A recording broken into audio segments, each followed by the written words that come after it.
সেনাবাহিনীর ভিতরে একটা হার্ড ডিসিপ্লিন থাকে, সেখানে অবশ্যই তাকে সাজা পেতে হবে। ইভেন সেখানে সাজা শেষ হলে এরপরে তাকে আবার সিভিলে সাজা দেওয়া হবে। শতবার খোঁজাখুঁজি করা সত্ত্বেও মেলেনি সেই শিশুটির মাথা। বাবা শিশুটিকে হত্যা করার পরে ফেলে দেয় করতেয়া নদীতে।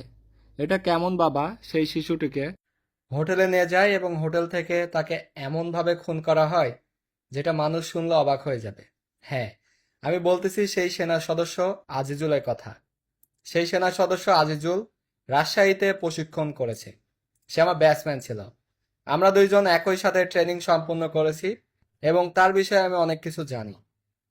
এখানে যাই হোক, আমার ব্যাটসম্যানই হোক বা অন্য কেউই হোক, আমি সেনা সদস্য সম্পর্কে কিছু কথা আপনাদের বলতে চাই। সেটি হচ্ছে এই যে ঘটনা, এটাই কিন্তু প্রথম ঘটনা না। এরকম অনেক ঘটনা চলতি জীবনে ঘটে থাকে। এটা আমি সেনা সদস্যকে উদ্দেশ্য করে বলতেছি না, বাস্তব জীবনেও কিন্তু এমনটা হয়। প্রত্যেকটা বাবা মায়ের উচিত এই বিষয়ে কনসিডার করার জন্য, বিবেচনা করার জন্য। অবশ্যই আপনার যদি এই ভিডিও শেষে মনে হয় যে হ্যাঁ, আমার ধারণাটি আমি এমনভাবে সাজাবো, আমাদের জীবন স্টাইল, আমাদের চলাচল এমনভাবে করব, তাহলে অনেক সময় এরকম ঝুঁকির হাত থেকে বেঁচে যাওয়া যাবে। তো আজিজুল হচ্ছে 2 মাসের ছুটিতে, যেটাকে সামরিক নিয়মে বলে পিলিপ, মানে সে হচ্ছে 2 মাসের একটা ছুটি কাটাবে। প্রতি বছর সেনা সদস্যরা এরকম 2 মাসের ছুটি পেয়ে থাকে। আজিজুলকেও 2 মাসের ছুটি দেওয়া হয়েছে। সে ছুটিতে আসছে। ইভেন ছুটির দিনগুলোও কিন্তু খুব ভালোভাবে কাটিয়েছে, বেশ আনন্দে। এখানে প্রথমে একটা কথা বলি, আজিজুল যেহেতু আমার ব্যাটসম্যান, মানে আমার কোচমেট, বা আমরা একসাথে প্রশিক্ষণ করেছি রাজশাহীতে, রাজশাহী বীর কোর। তো ওর যে নিয়ম অনুসারে ও আজ থেকে 3 বছর আগে বিয়ে করছে। মানে 3 বছর আগে কিন্তু বিয়ের পারমিশন হয় নাই।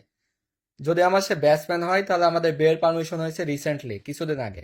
আজ থেকে প্রায় মানে জানুয়ারি মাসের 1 তারিখ থেকে আমাদের বিয়ের পারমিশন হয়ে গেছে। এখানে বিয়ের পারমিশন হতে হলে সেনাবাহিনী একটা নিয়ম আছে। সেখানে অবশ্যই চাকরির বয়স এবং নিজের বয়সের উপর ডিপেন্ড করে। চাকরির বয়স কমপক্ষে 6 বছর হতে হবে, অথবা তার date of birth certificate certificate অনুসারে তার বয়স 24 হতে হবে। এর কম যদি হয়ে থাকে তাহলে কিন্তু তারা বিবাহযোগ্য নয়। তো সে আজিজুল আজ থেকে 3 বছর আগে বিয়ে করছে, মানে সে সামরিক বাহিনী, সেনাবাহিনীর একটি নিয়ম শৃঙ্খলা বহির্ভূত একটি কাজ করেছে, যেটা সেনাবাহিনীতে একটি চরম অন্যায়। সেনাবাহিনী সংস্থা কিন্তু অনেক হার্ড একটি সংস্থা। আমি মনে করি যে আমাদের দেশে যতগুলো বাহিনী আছে এর ভিতরে সবচেয়ে নিয়ম কানুনের দিক দিয়ে এগিয়ে আছে আমাদের সেনাবাহিনী। অবশ্যই সেনাবাহিনী আমাদের একটি আস্থার স্থান, ভালোবাসার স্থান। আমরা প্রাউড ফিল করি সেনাবাহিনী জাতিসংঘে যে অবদান রাখে, শান্তিরক্ষা মিশনে যে কাজ করে, দেশের বিপদ আপদে মানুষের পাশে এসে যেভাবে দাঁড়ায়, এতে আমরা খুবই গর্বিত। আমি মনে করি প্রত্যেকটা মানুষের সেনাবাহিনীকে নিয়ে একটি অন্যরকম গর্ব আছে। ইভেন রাজনৈতিক ইস্যু নিয়েও যদি বলতে যাই তাহলে দেশের প্রত্যেকটা মানুষ তাকিয়ে থাকে যে সেনাবাহিনী যে ডিসিশন নেবে আমরা সেই ডিসিশন নিব। তো সেনাবাহিনী সম্পর্কে আমাদের বলার কিছু নাই, সুনাম করার কিছু নাই, কারণ তারা স্বাধীনতা যুদ্ধের সময় থেকে শুরু করে এখন পর্যন্ত দেশের কল্যাণে কাজ করে যাচ্ছে। প্রত্যেকটা সেনাবাহিনীর সদস্য শপথ গ্রহণ করে দেশের মাটিকে রক্ষা করবে, দেশের মানুষের পাশে দাঁড়াবে। এটাই। এখন হচ্ছে এই আজিজুল 2 মাসের ছুটি আসছে, 2 মাসের ছুটি তো ফ্যামিলির সাথে কাটাচ্ছে। প্রথমে একটা কথা বলি, সে যখন বিয়ে করে তখন হচ্ছে 5 লক্ষ টাকা যৌতুক নিচ্ছে। 5 লক্ষ টাকা যৌতুক। আমাদের বাংলাদেশের একটা নিয়ম কি, একটু সরকারি চাকরি দেখলেই বাবা মায়ের খুব ইচ্ছে হয় যে হ্যাঁ, ছেলে তো সরকারি চাকরি করে, মেয়েকে দিয়ে দিই, সুখে থাকবে। এখানে কিন্তু শুধুমাত্র সরকারি চাকরি করলেই যে মেয়ে সুখে থাকবে এমন কিন্তু বিষয় না। সরকারি চাকরি জামাই পাইলেই যে আমি সম্মানীয় হব এমন কিন্তু বিষয় না। এই যে এখন এখন যেই মেয়েটা মারা গেছে, মেয়ের ছেলেটা মারা গেছে, এখন এই বাবা মায়ের সম্মানটা কোথায়? বা যারা হচ্ছে, যার বাবা ওই সৈনিকের বাবা ছিল, ও তো সৈনিক, যার বাবা ওই সৈনিকের বাবা ছিল, যার মা ওই সৈনিকের মা ছিল, গর্ব করতো অনেক যে হ্যাঁ, আমার ছেলে হচ্ছে সৈনিক ছিল, অনেক প্রাউড ফিল করতো। কিন্তু সেই সম্মান কিন্তু এখন আর নাই। সেহেতু অবশ্যই নিজের উপরে একটা আস্থা রাখতে হবে, যে পজিশনে আমি থাকবো এটা একটা সম্মানীয় পজিশন। এই ছেলেটা হচ্ছে যখন ছুটিতে আসছে, মানে আমার ব্যাটসম্যান আজিজুল, ব্যাটসম্যানই বলি কারণ এখানে অন্যভাবে বলার কোনো অবকাশ নাই। আমি পূর্বে কখনো এরকম ডেডিকেটেড ভিডিও কন্টেন্ট তৈরি করি নাই কোনো একটা মানুষের বিরুদ্ধে। কিন্তু এবার আমার খুব খারাপ লেগেছে, কারণ যখনই দেখেছি বউকে মেরে ফেলেছে, এটা তো নিত্যদিনের একটা ঘটনা, ঠিক আছে, অনেক সময় এরকম হয়, বাট এটারও আমি বিপক্ষে। কিন্তু যখন একটা 11 মাসের শিশু, সে একদম পবিত্র, সে একদম ফুলের মতো, তার কোনো পাপ নাই দুনিয়াতে, সে এখনো দুনিয়ার কোনো কিছুই উপভোগ করে নাই, সে দুনিয়াতে কোনো কিছু এখনো দেখে নাই, হাঁটা চলাচলও করা শিখে নাই, বাবা মাকেও হয়তো শুধুমাত্র আধো আধো কথা বলতে পারে এমন, আবার বলতে নাও পারে। তো সেই শিশু তার কাছে কি দোষ করেছিল? দোষ শুধু এটাই ছিল, সে 5 লক্ষ টাকা যৌতুক নিয়ে বিয়ে করেছিল। এটা আমি প্রত্যেকটা বাবা মাকে বলবো যে আপনারা যদি সরকারি চাকরি দেখে 10 লাখ 5 লাখ টাকা দিতে যান, তাহলে সেই জামাইগুলো আরো লোভী হয়ে যায়। লোভী হলে পরবর্তী আবার চেয়ে বসে। ইভেন ও এই ছুটিতে এসে ফ্যামিলির সাথে খারাপ ব্যবহার করতে লেগেছিল। সেটার মূল কারণ হচ্ছে সে নতুন করে বাড়ি করবে। বাড়ি করবে এই জন্য শ্বশুরের থেকে আরো টাকা কিছু দাবি করে যে আমাকে এত টাকা দেন, আমি বাড়ি করব। তো অবশ্যই শ্বশুর শাশুড়ি তো সবসময় অ্যাবিলিটি একই থাকতে পারে না, অনেক শ্বশুর শাশুড়ি তো এরকম দিয়ে দেয়। আবার অনেকে আছে যারা মধ্যবিত্ত ফ্যামিলি হতে পারে, গরিব ফ্যামিলি হতে পারে। তো বিয়ে করার সময় তো অবশ্যই খুব ভালোভাবে বিয়ে করছিল যে শ্বশুরের মেয়েকে সে খুব ভালোভাবে রাখবে, তার দেখাশোনা করবে। ছেলে সেনাবাহিনীর চাকরি করে, বস্তা বস্তা টাকা, এই সম্মান এই সেই। কিন্তু এগুলা কোনো সময় বিবেচনা করা উচিত নয়। আমি এখন হচ্ছে কিছু কথা বলি, সেটি হচ্ছে যারা খুব পছন্দ করেন আমাদের সেনাবাহিনীকে, আমি নিজেও পছন্দ করি, I proud feel Bangladesh army নিয়ে, ঠিক আছে? বিকজ অফ আমিও একটা সৈনিক ছিলাম। হ্যাঁ। তো সেক্ষেত্রে আমার হচ্ছে সেনাবাহিনীর প্রতি একটা পূর্ণ আস্থা আছে। কিন্তু অবশ্যই আপনারা সেনাবাহিনীর সাথে যদি কোনো কমিউনিকেশন করতে যান, অবশ্যই ভদ্রতার সাথে করতে হবে। এখানে বাবা মায়ের অনেকের ধারণা থাকে না, তারা দেখি যে অনেকে আছে একটা সেনাবাহিনীর সৈনিক পাইলেই তারা একদম দুমড়ে মুচড়ে পড়ে যে হ্যাঁ পেয়েছি, আমার মেয়েকে বিয়ে দিতেই হবে, ঘাড়ে ঝোলাতেই হবে। কিন্তু এই সংখ্যাটা কাদের বেশি জানেন? সেটা হচ্ছে যারা অতিরিক্ত গরিব এবং মধ্যবিত্ত ফ্যামিলির। তারা চায় যে আমার ছেলে আমার মেয়েকে একটা সৈনিকের সাথে বিয়ে দিতে পারলে ব্যাস, তার ফিউচার একদম অলরেডি ক্লিয়ার। কিন্তু যারা আছে বাংলাদেশে একটু বড়লোক সম্প্রদায়, যারা একটু বৃহত্তম, তারা কিন্তু এই সৈনিকের সাথে বিয়ে দেয় না। তো এখানে অবশ্যই আমি বলবো সৈনিকের সাথে বিয়ে হলে কিন্তু ভালো। সৈনিক, এই একটা সৈনিক যে খারাপ হয়েছে সবাই খারাপ এমন না, এখানে কিন্তু ভালোও আছে খারাপও আছে। সৈনিক, সব সৈনিক খারাপ না। এখানে কত সৈনিক আছে বাংলাদেশ সেনাবাহিনীতে? প্রায় 1.5 লক্ষ মতো সৈনিক আছে। এই সৈনিকের ভিতরে, এই 1.5 লক্ষের ভিতরে একটাই কিন্তু দোষ করেছে। ওই যে প্রত্যেকটা সময় সৈনিক ছুটে আসার আগে এই ইনস্ট্রাকশন তাদেরকে প্রত্যেকটা দিন দেওয়া হয়, কিন্তু তখন যে বাসায় চলে আসে, আসলে পারে তার মাথার ভিতরে এই যে শয়তানি কাজ করে। সবাই তো আর ভালো না। তো এখন হচ্ছে ভালো সৈনিক আপনি চিনবেন কিভাবে? অবশ্যই আপনার মেয়েকে একটা সৈনিকের সাথে বিয়ে দিবেন, কারণ সেখানে একটা পারফেক্ট লাইফ। একটা সৈনিকের জীবন স্বয়ংসম্পূর্ণ, তাদেরকে বেতন দেওয়া হয়, খাইতে পড়তে দেওয়া হয়, তার ফ্যামিলির চিকিৎসা দেওয়া হয়, তার চিকিৎসা দেওয়া হয়। একটা মিশনে গেলে মোটা অঙ্কের টাকা পায়, আবার পেনশনের টাকা পায়। এটা কিন্তু ভালো। বাট আপনি যে আপনার মেয়েকে একটা সৈনিকের সাথে বিয়ে দিবেন, কোন কোন যোগ্যতা দেখবেন? অবশ্যই যদি আপনি আপনার মেয়েকে বিয়ে দেন, হ্যাঁ ছেলেটা হচ্ছে অবশ্যই হতে হবে, তার ফ্যামিলি ভালো হতে হবে, ফ্যামিলি ব্যাকগ্রাউন্ড। সৈনিকের সাথে বিয়ে দিবেন, কিন্তু এইরকম আজিজুলের মতো ফ্যামিলির সাথে বিয়ে দিবেন না, যে ফ্যামিলির সবসময় চাহিদা থাকবে যে শ্বশুর বাড়ির থেকে টাকা পয়সা নিয়ে আসো, শ্বশুরের বাড়ি থেকে টাকা পয়সা নিয়ে এসে তোমার ভবিষ্যৎ গড়ো। এরকম সৈনিক যেই ফ্যামিলি আপনার বাসায় বিয়ের প্রস্তাব দিবে, তাদেরকে আগে রিজেক্ট করে দিবেন। ফ্যামিলি যদি অতি গরিব হয়, তাদের যদি চাহিদা হয় যৌতুক, তাহলে সেই ফ্যামিলিতে আপনি কখনোই মেয়ে বিয়ে দিবেন না। আপনার মেয়ে কখনো শান্তিতে থাকবে না। এই ভিডিওটা সেভ করে রাখবেন, এবং যখন আপনার মেয়েকে বিয়ে দেওয়ার অনলি ফর 3 মাস পরে আবার এই ভিডিওটা প্লে করবেন। আমি যেটা বলেছি সেটা কার্যকর না হলে আমাকে বলবেন। এরপরে অবশ্যই ওই ছেলে, অনেকে আছে সৈনিক না কিন্তু সৈনিকের নাম দিয়েও কিন্তু বিয়ে করতে চাবে, বাংলাদেশে এরকম অনেক ঘটনা আছে। অবশ্যই তার আইডেন্টি কার্ড থাকবে, সেনাবাহিনী আইডেন্টি কার্ড। সে কোথায় চাকরি করে, তার চাকরির বয়স কত, এবং তার ফ্যামিলি ব্যাকগ্রাউন্ড কেমন, সবকিছু যাচাই বাছাই করে তারপরে আপনার মেয়েকে দিবেন। 18 বছর আপনার মেয়েকে আপনি মানুষ করেছেন, এরপরে আপনি বিয়ে দিচ্ছেন। বিয়ে দেওয়ার সময় অবশ্যই এই 1 দিন বা 2 দিন ভোগান্তি করে হলেও এই সমস্ত কিছু যাচাই বাছাই করবেন। এরপরে আরেকটা বিষয়, সেটি হচ্ছে যে সৈনিকের সাথে বিয়ে দিবেন, হ্যাঁ সে সৈনিক আপনি জানেন আপনার এলাকারই হতে পারে, কিন্তু তার হচ্ছে বিয়ের বয়স হয়েছে কিনা। এই যে আজিজুল ছেলেটা, বিয়ের বয়স হয় নাই, বিয়ে করে ফেলেছে, এর মানে কি? তার বিয়ের বয়স হয় নাই, বিয়ে করে ফেলেছে। সেনাবাহিনীতে একটা নিয়ম দিয়ে দিয়েছে যে 24 বছর হতে হবে, অথবা তার 6 বছর চাকরি হতে হবে। এটার মানে কি? রিকোয়ারমেন্টস। সেনাবাহিনীর প্রত্যেকটা অফিসার চায় যে আমার সৈনিক যেন সে পরিপূর্ণ হতে পারে, তার বুদ্ধিটা পরিপূর্ণ হোক। এরপরে যদি সে বিয়ে করে, তাহলে বিয়ে করলে তার ভিতরে আর কোনো পাগলামি আসবে না, তার ভিতরে অন্য কোনো উচ্ছৃঙ্খল ধারণা আসবে না, বা তার ভিতর অন্য কোনো বিশৃঙ্খলা আসবে না যেগুলোতে তার সংসার নষ্ট হয়ে যাবে। এই জন্য সেনাবাহিনীতে এই বিয়ের নিয়মটা দিয়ে রাখছে। আপনারা কি করেন? ওই সৈনিকরা ট্রেনিং এ যাওয়ার আগেও বিয়ে দেন, ট্রেনিং শেষ হলেও বিয়ে দিয়ে দেন, বা বিয়ের বয়স হয় না বিয়ে দিয়ে দেন যে হ্যাঁ ছেলে হচ্ছে চাকরি করে, অনেকেই তো লুকায় বিয়ে করে, আমার মেয়েকেও বিয়ে দিয়ে দিই। এই বিয়ে দেওয়ার ফলেই সেই সৈনিকের মাথার ভিতরে তেমন একটা বুদ্ধি থাকে না, কারণ সে অনেক ছোট। এখানে তো 17-18 বছর বয়সে একজন যায় যোগদান করতেছে। যোগদান করার ফলে কি হচ্ছে, সে ওইখানে গিয়ে নিজেকে মানে রেডি করতে পারতেছে না। এখানে তো একটা ব্যস্ততা থাকে, একটা সিভিল মানুষ যখন সেনাবাহিনীর লাইফে পা দেয় তখন ওই ব্যস্ততাতেই সে অনেক চাপ নেয়। চাপ নেওয়ার ফলে অনেকেই দেখা যায় ভালোভাবে টিকে থাকে, অনেকেই ফ্যামিলির সাথে খারাপ ব্যবহার করে। এটা হচ্ছে একটা মস্তিষ্কের উত্তেজনা। তো যখনই অল্প বয়সে বিয়ে দেওয়া দেওয়া হয় তখন তাদের ভিতরে একটা ঝামেলা সৃষ্টি হয়।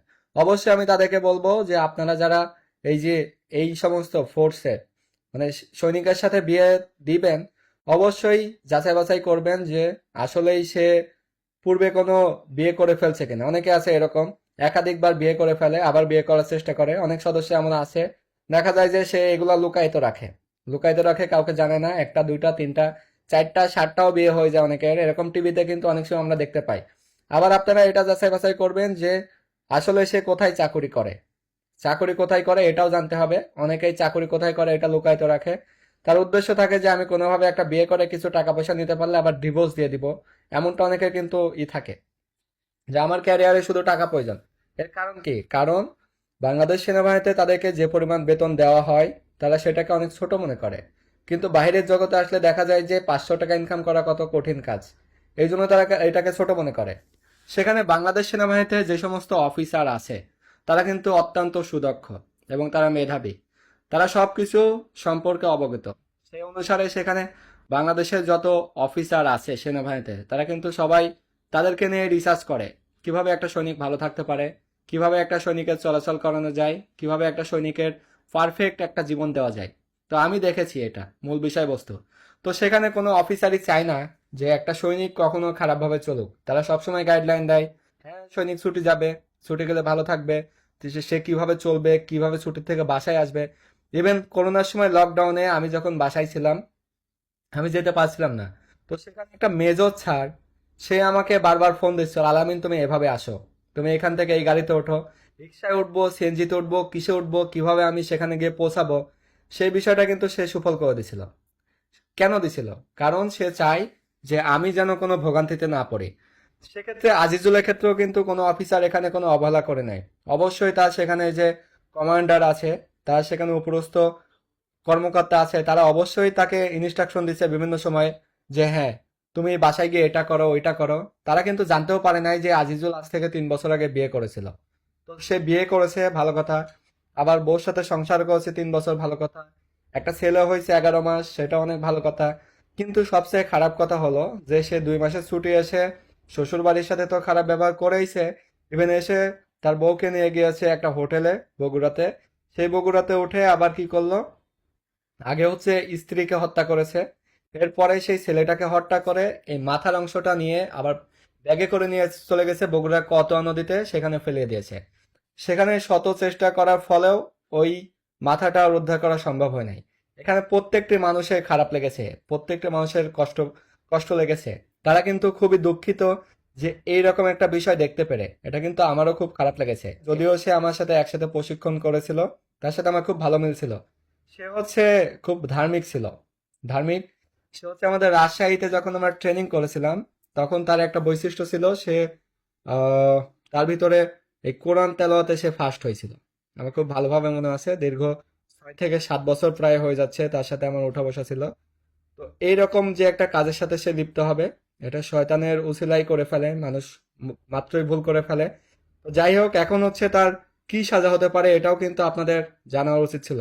একটা সেনা সদস্যকে কিন্তু পুলিশ গ্রেপ্তার করতে পারে না বা পুলিশ সাজা দিতে পারে না।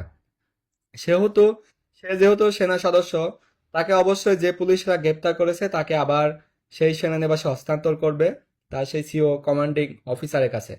এখানে একটা জিনিস মাথায় রাখবেন যে আমাদের সিভিল কোথাও যদি কোনো মামলা মোকদ্দমা হয়, সেখানে যদি কোনোভাবে ছাড় পাওয়াও যায়, ওইখানে কিন্তু ছাড় পাওয়া যায় না। সামরিক কোর্টে সেখানে তার বিচার হবে, সেনাবাহিনীর যে নিয়ম আছে সেই নিয়মের ভিতরে তার বিচার হবে। সেখানে যদি তার বিচার কার্য সম্পন্ন হয় তাহলে আবার তাকে সিভিল জেলে পাঠাবে, এখানে তার সেই সাজা হবে। এখন যদি আমি আনুমানিক বলি, সে যে অন্যায় কাজটা করেছে, প্রথমত তার অন্যায়, সে যৌতুক নিয়ে বিয়ে করেছে, এটা একটা অন্যায়, এর জন্য তার একটা সাজা হবে। এরপরে সে কি করেছে, পারমিশন হওয়ার আগে বিয়ে করেছে, এর জন্য তার আরেকটা অন্যায়। আর আরেকটি অন্যায় করেছে, সে হচ্ছে তার বউকে হোটেলে নিয়ে গিয়ে হত্যা করেছে, বাচ্চাকে হত্যা করেছে, ইভেন সেটা ফেলিয়ে দিয়েছে। আর এই আরেকটা অন্যায় কি জানেন, সেটা হচ্ছে সে এই হত্যা করার পরে এই বিষয়টা সে লুকাতে চেয়েছে। এই এতগুলো অন্যায় যে সে একসাথে করেছে, আমরা সাধারণ দৃষ্টিতে মনে করলে তার তো যাবজ্জীবন অথবা ফাঁসি হওয়ার কথা। তো আমরা রায় দেওয়ার কেউ না আসলে, এখানে হচ্ছে তার উপরস্থ যে কর্মকর্তা থাকবে তারা এই বিষয়টা বিবেচনা করবে। আমি হচ্ছে ওর বিষয়ে কিছু কথা বললাম কারণ এটা একটু অন্যায়। আর আপনারা অবশ্যই যে সমস্ত বাবা মা আছেন, আপনাদের মেয়েকে যদি কোনো সেনা সদস্যের সাথে বিয়ে দেন, অফিসার হলে কিন্তু ভালো, তাদের ভিতরে আমি দেখি না যে এরকম কোনো পেচপুস থাকে। তারা হচ্ছে সবসময় হয়ে থাকে অন্যতম চরিত্রের অধিকারী, কারণ তারা ওইভাবেই ট্রেন পায়। ট্রেন তো এরাও পায়, কিন্তু অফিসার তো অফিসারই, তাকে যাচাই বাছাই করে নেওয়া হয়। তাদের জীবন কিন্তু একটা সুশৃঙ্খল, তাদের ভিতরে এরকম ঝামেলা আসে না। বাট সৈনিকের ভিতরে এরকম মাঝে মাঝে দু একটা এরকম দেখা যায়। আবার অনেকেই সৈনিক না কিন্তু সৈনিক সাজার চেষ্টা করে, এরকম অনেকে আছে। তো আপনাদের যদি কোনো মেয়ে বা আত্মীয় স্বজনকে এমন সেনা সদস্যের সাথে বিয়ে দিতে চান, তাহলে অবশ্যই মাস্ট বি তার বিষয়ে খবরাখবর নিতে হবে। তার ফ্যামিলি ব্যাকগ্রাউন্ড কেমন, বাবা মা কেমন ছেলের, এরপরে সে কোথায় চাকরি করে, তার বিয়ের পারমিশন হয়েছে কিনা, বা ওই ছেলে যৌতুক চাই কিনা। অবশ্যই আমি জোর গলায় বলবো যে এই শুধুমাত্র এই শিশুটা মারা গেল আর এই মেয়েটা মারা গেল শুধুমাত্র যৌতুক দেওয়ার কারণে। ওই যে প্রথমে একটা লোভ পেয়ে গেছে, যে প্রথম ধাপে 5 লাখ পেয়েছি। অনেক বাবা মা আছে এরকম, একটু হাসি পায় যে একটা সরকারি চাকরি দেখলে 10 লাখ, 5 লাখ, 15 লাখ, জীবনে যত সঞ্চয় আছে সব দিয়ে হলেও দিয়ে দেয়। এতে কি সুখ আছে? সুখ নাই। জীবন পথে চলতে হলে অনেক টাকার প্রয়োজন, অনেক টাকার প্রয়োজন। এই যৌতুকের 1 লাখ 2 লাখ টাকা একটা সংসার সারা জীবন চলতে পারে না। সেহেতু অবশ্যই আমি সবসময় বলবো তাদেরকে যে যৌতুক দিয়ে কোনো মেয়েকে বিয়ে দিবেন না, যৌতুক নেবেন না, যৌতুক দিবেন না। বাংলাদেশ সরকার যে নিয়মগুলা করে দিয়েছে, সংবিধানের যে নিয়মগুলা, এই নিয়মগুলো অবশ্যই আপনারা মেনে চলবেন। সেনাবাহিনীর সৈনিকের জন্য অনেকগুলো নিয়ম করে দিয়েছে, তারা যদি এটা পরিপূর্ণভাবে মেনে চলে, সবাই তো মেনে চলে, দু একজন এরকম থাকে, এই দু একজনের জন্য সম্পূর্ণ ফোর্সের একটি সমস্যা হয়ে দাঁড়ায়। তো আপনারা অবশ্যই দেখতে থাকবেন পরবর্তী কোনো সময়ে তার কি বিষয় আশায় নেওয়া হয়। এটা অবশ্যই সামরিক বাহিনীর একটি কর্ম, তো এই জন্য হয়তো অনেকটা জানতেও পারবেন না। বাট এটা ভাবেন না যে তার সাজা কম দেবে। সেনাবাহিনীর ভিতরে একটা হার্ড ডিসিপ্লিন থাকে, সেখানে অবশ্যই তাকে সাজা পেতে হবে।